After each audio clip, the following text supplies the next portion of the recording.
Terima kasih Anda masih bersama kami. Bagi Anda yang baru saja bergabung, kami hadirkan kembali 3 berita utama hari ini. Kasus COVID-19 kembali meningkat dalam sebulan terakhir. Warga Jawa Barat harus kembali waspada. Heboh, pernikahan sesama jenis di Cianjur. Mempelai laki-laki ternyata seorang perempuan. Puluhan warga Garut jadi korban penipuan perjalanan umroh. Pelaku memakai uang untuk foya-foya ke luar negeri.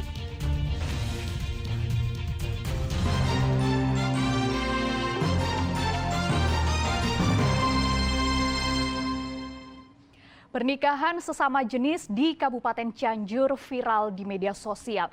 Kasus terbongkar setelah 3 hari usai pernikahan secara siri. Diketahui bahwa mempelai laki-laki dalam pernikahan tersebut merupakan seorang wanita. Video pernikahan sesama jenis di Kampung Cimaladewa, Desa Pakuan, Kecamatan Sukaresmi, Kabupaten Cianjur viral di media sosial. Pernikahan secara siri dilakukan oleh orang tua atau wali mempelai wanita dan disaksikan oleh tokoh agama setempat, keluarga, dan tetangga. Pernikahan berlangsung pada tanggal 28 November lalu. Bahkan sebelumnya pihak keluarga maupun tetangga tidak ada rasa curiga dengan calon mempelai laki-laki. Namun 3 hari setelah melangsungkan pernikahan, keluarga dari mempelai wanita justru merasa curiga dengan gerak-gerik SY selama berada di rumah. Keluarga yang terus menanyakan membuat HH mengakui sendiri kalau dirinya adalah seorang perempuan. Sontak keluarga merasa syok. Keluarga pun langsung melaporkan kejadian ini ke kantor Kecamatan Sukaresmi. Mengaku bahwa dia itu jujur, saya sudah berbohong dan manipulasi dan sudah beretikat bohong untuk mengganti status kelamin, dan juga mengaku bahwa dia meminjam uang untuk merayakan pernikahan ke salah seorang di kampung di Desa Pakuan. Untuk hal pernikahan itu, kalau melihat undang-undang pernikahan tidak sah menurut Undang-Undang 74 itu karena sesama jenis. Menurut Kepala KUA Kecamatan Sukaresmi, sebelumnya pelaku datang 3 kali ke kantor KUA untuk meminta izin menikah. Namun pelaku ditolak oleh pihak KUA karena pelaku tak membawa persyaratan untuk menikah. Ya, seperti laki-laki, karena dia dengan pakaiannya juga seolah-olah ya di postur di gaya postur laki-laki lah. Tapi Bapak sempat curiga nggak, Pak? Ya, sebetulnya di kantor ini sudah pada curiga. Ya, awalnya ini kayak seperti cuman kami ada barangkali tidak etis lah kalau bilang, kalau nanti saya tanya, ini kayaknya kok bukan laki-laki gitu. HH, perempuan yang mengaku seorang laki-laki tersebut kini ditangkap oleh pemerintahan setempat terkait utang piutang yang dimilikinya. Sementara itu keluarga mempelai enggan untuk dimintai keterangan. Rendra Gozali melaporkan dari Kabupaten Cianjur. Bareskrim Polri bersama Bea Cukai merazia tempat hiburan malam di kawasan Bandung Tengah, Kota Bandung. Dalam razia ini ratusan botol miras disita karena diduga menggunakan cukai pita palsu. Selain itu polisi juga menangkap pengunjung dan karyawan yang kedapatan positif narkoba.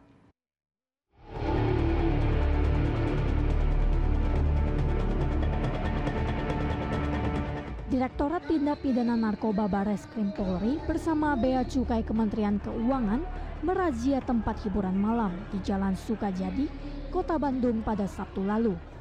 Polisi langsung melakukan tes urin kepada seluruh pengunjung, karyawan serta petugas keamanan tempat hiburan malam.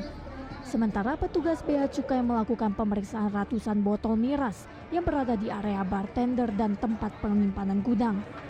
Lebih dari 900 botol minuman keras yang berada di area bartender dan 4 gudang disita dan disegel oleh Bea Cukai Kementerian Keuangan lantaran diduga menggunakan cukai pita palsu.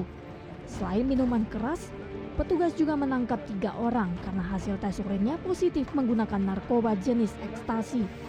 3 orang ini merupakan pengunjung dan karyawan yang merupakan koordinator pemandu lagu.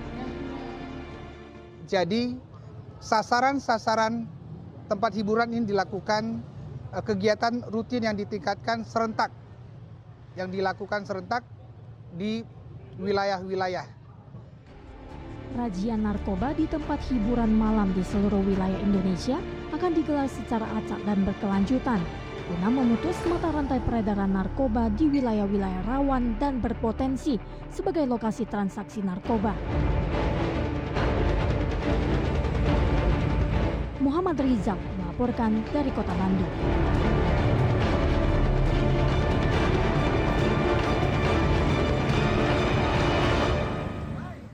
Diduga di bawah pengaruh alkohol, seorang pria di Sumedang menganiaya seorang penjaga penginapan dengan senjata tajam. Tak hanya itu, bersama rekannya pelaku juga merusak mobil pengunjung penginapan. Dengan brutal, seorang pria berusaha menusuk pria lainnya di sebuah penginapan daerah Jatinangor, Sumedang pada akhir pekan lalu. Sebelum menganiaya, pelaku bersama rekannya sempat merusak mobil yang terparkir di halaman penginapan. Korban mengatakan kedua pria tersebut sempat berbuat gaduh di tempat penginapan. Namun diduga karena tak terima ditegur, keduanya merusak mobil dan mengejar korban dengan senjata tajam.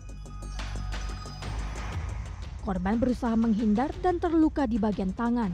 Namun kedua pelaku kabur dengan sepeda motor. Menendang sama kayaknya kalau misalnya mau nabrak ya, nabrak ditendang terus. Nah si pelaku itu mau pergi kan, begitu saja. Terus ya tendang motornya, tendang yang jaga kan. Terus dia parkir motornya, terus berdiri ngeluarin apa sih? Gelati ya kalau nggak salah, gelati ngejar saya sama si yang jaga kan. Korban serta pemilik mobil melaporkan peristiwa itu ke Polsek Jatinangor. Polisi langsung mengolah tempat kejadian perkara dan memeriksa sejumlah saksi. Kalau untuk terduga ya, kami belum bisa bilang pelaku ya, terduga ini sementara belum bisa kami deteksi keberadaannya. Kini polisi mengejar kedua terduga pelaku yang belum diketahui identitasnya. Agun Gunawan melaporkan dari Sumedang. Dengan modus tawarkan perjalanan umroh murah, puluhan warga Kecamatan Pamulihan jadi korban penipuan. Uang sebanyak 400 juta yang terkumpul dipakai pelaku untuk foya-foya ke luar negeri.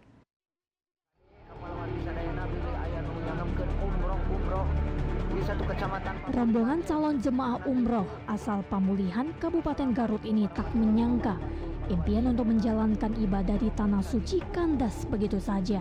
Kesedihan para korban tak bendung sampai salah satu dari mereka tak sadarkan diri.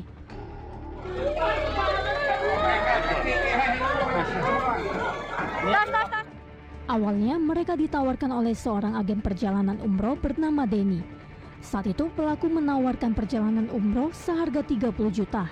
Namun ada keringanan bagi guru madrasah hanya 20 juta rupiah karena ada yang bantu. Namun rencana keberangkatan yang awalnya bulan Oktober molor hingga akhir November.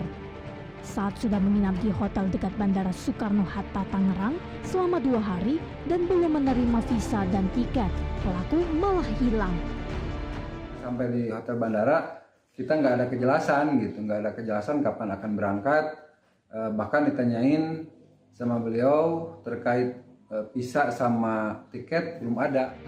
Kasus ini pun telah dilaporkan ke Kecamatan Pamulihan dan diproses pihak polisi. Tanpa menunggu lama, Polres Garut menangkap pelaku penipuan perjalanan umroh itu. Pelaku mengaku usaha perjalanan umroh yang dijalankan sudah lama tidak aktif. Ia hanya berpura-pura membuka program umroh murah bagi guru ngaji dengan mendekati tokoh agama dan mengatakan ada orang dermawan yang membantu biaya perjalanan. Karena tersangka memberikan iming-iming promo khusus Ustadz dengan biaya 6 juta rupiah. Untuk jemaah yang kurang mampu, biayanya dibantu karena tersangka mempunyai kenalan, yaitu para adminnya, akuntannya, atau orang yang mampu. Terdata, para korban membayar biaya umroh mulai dari 30 juta hingga 7 juta rupiah. Total uang yang dikumpulkan dari 22 jemaah tersebut mencapai 400 juta rupiah. Mirisnya, uang itu habis dipakai pelaku untuk berfoya-foya ke luar negeri. Yang paling besar itu 30 juta, yang paling kecil itu 7 juta. Kalau untuk oleh pelaku, uang itu kan digunakan untuk ratusan juta. Digunakan untuk kepentingan pribadi. Termasuk jalan-jalan ke Malaysia dan Singapura. Polisi menyita koper, paspor, dan seragam batik para korban.